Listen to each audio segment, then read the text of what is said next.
로마서 4장 17절에서 25절입니다.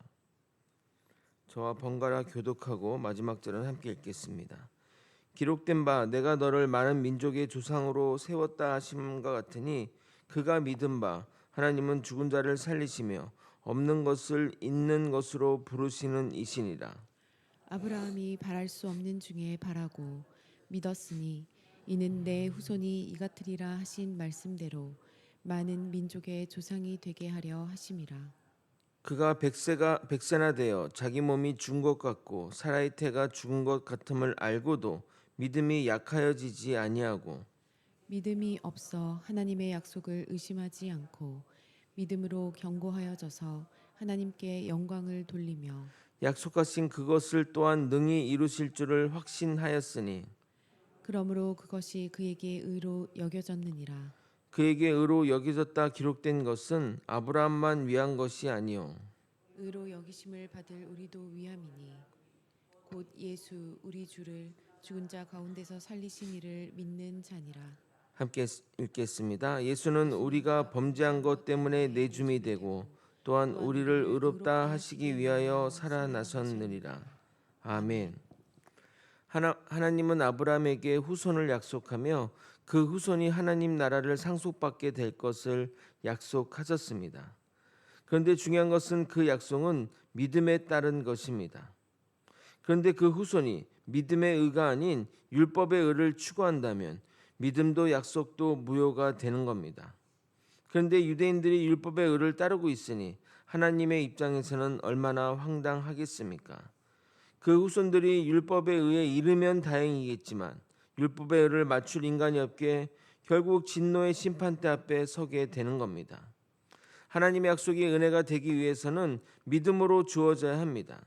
믿음으로 하나님의 백성이 되었기에 유대인뿐만 아니라 이방인도 아브라함의 후손이 되는 겁니다. 하나님은 창세 때부터 이 말씀을 아브라함에게 하셨고 많은 민족의 조상으로 삼으셨습니다. 왜 이 사실을 유대인들은 모르는 것일까요? 보아도 보지 못하는 것일까요?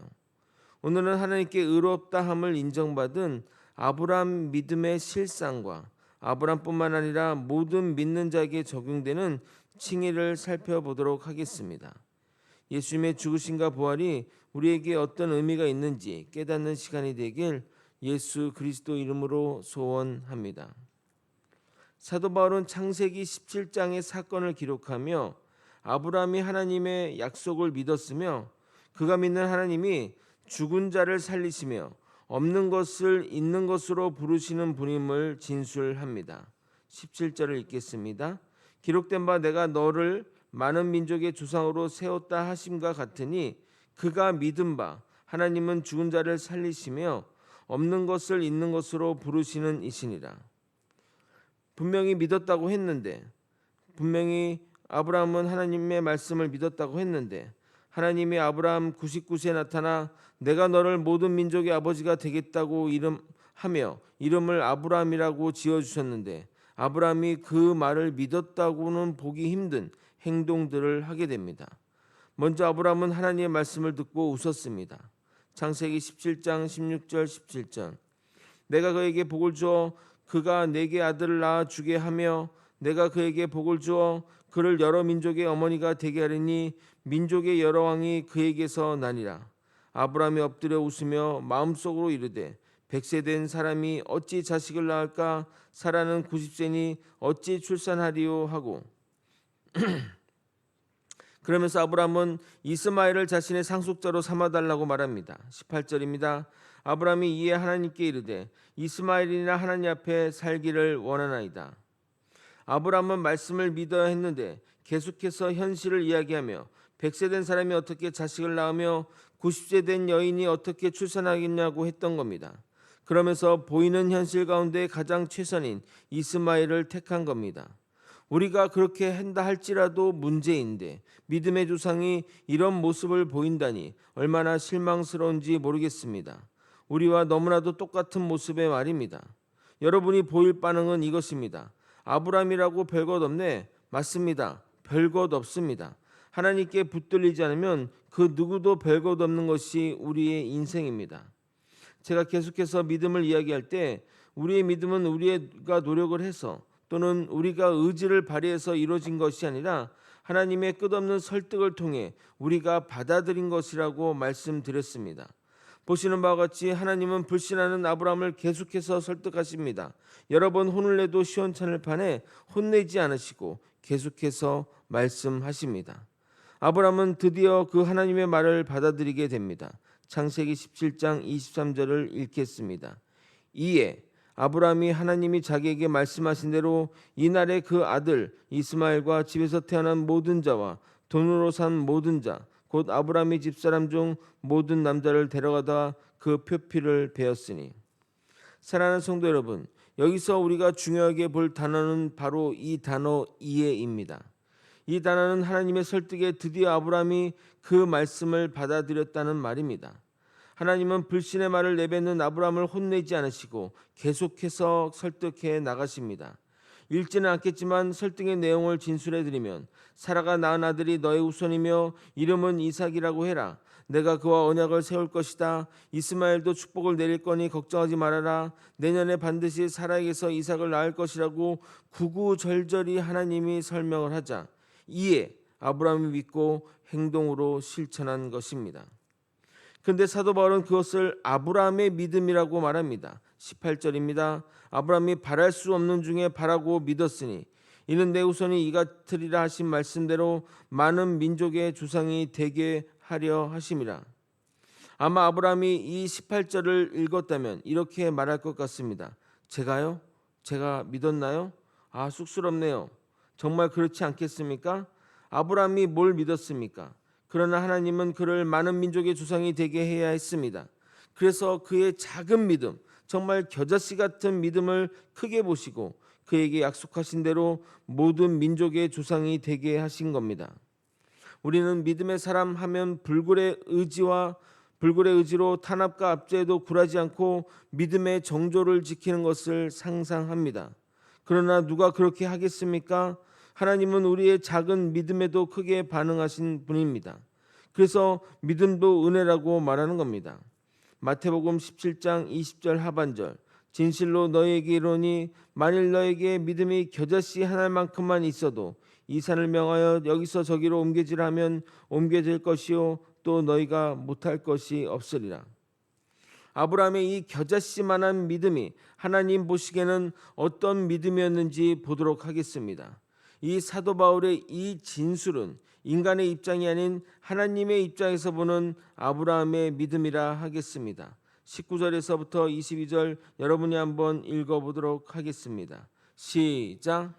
그가 100세나 되어 자기 몸이 죽은 것 같고 사라의 태가 죽은 것 같음을 알고도 믿음이 약하여지지 아니하고 믿음이 없어 하나님의 약속을 의심하지 않고 믿음으로 견고하여져서 하나님께 영광을 돌리며 약속하신 그것을 또한 능히 이루실 줄을 확신하였으니 그러므로 그것이 그에게 의로 여겨졌느니라.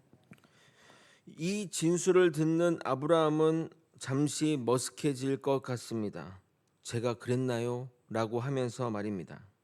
다시 한번 정리하면 아브라함은 하나님의 약속에도 불구하고 불신과 현실의 이야기만 늘어놓았습니다. 그러나 하나님은 화내거나 포기하지 않으시고 그를 설득하셨고 그에게 겨자씨만한 한 알의 믿음을 끌어내셨습니다. 하나님은 그의 겨자씨만한 그 믿음을 크게 보시고 그의 의로 여겨 그를 모든 민족의 조상으로 삼으며 그에게 후손을 주셨습니다. 100세의 나이의 말입니다. 우리는 여기서 이런 질문을 해야 됩니다. 왜 하나님은 아브라함에게 이렇게까지 하시는 것일까요? 아브라함을 너무 편애하는 것 아닌가요? 그렇게 할 사람이 없어서 아브라함을 선택하셨는가요? 하는 수많은 질문 말입니다. 그런데 그것의 이유가 이어지는 본문이 바로 나오게 됩니다. 23절 24절입니다. 그에게 의로 여겨졌다 기록된 것은 아브라함만 위한 것이 아니요 의로 여기심을 받을 우리도 위함이니 곧 예수 우리 주를 죽은 자 가운데 살리신 이를 믿는 자니라. 믿음으로 주의 자녀가 될 우리를 위해 하나님은 아브라함의 작은 믿음을 이용하신 것이고 우리는 의의 길로 가게 하기 위해 그렇게 하신 겁니다. 아브라함을 위한 것이 아닌 우리를 위해서 그렇게 하신 겁니다. 그리고 더 나아가 실질적인 모든 일들은 우리 주님이 하십니다. 25절입니다. 예수는 우리가 범죄한 것 때문에 내줌이 되고 또한 우리를 의롭다 하시기에 살아나셨느니라. 사랑하는 거제 소망교회 성도 여러분, 우리가 의의 길에 이르는데 여러분이 한 일이 있으십니까?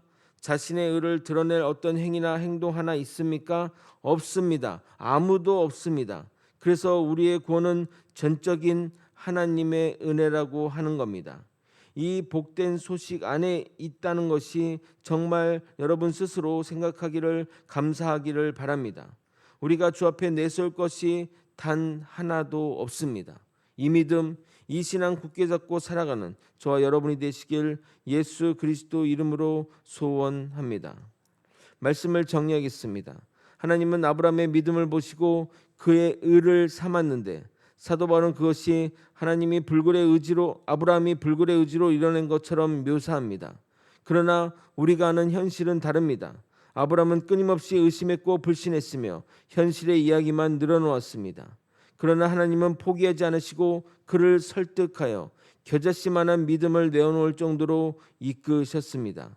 그 작은 믿음을 근거로 그의 의를 삼으시고 그의 자녀가 태어날 것과 아브라함이 모든 민족의 조상이 될 것을 약속하셨습니다. 그 모든 배경에는 우리의 작은 믿음의 의로 여기실 하나님의 사랑이 담겨 있는 것입니다.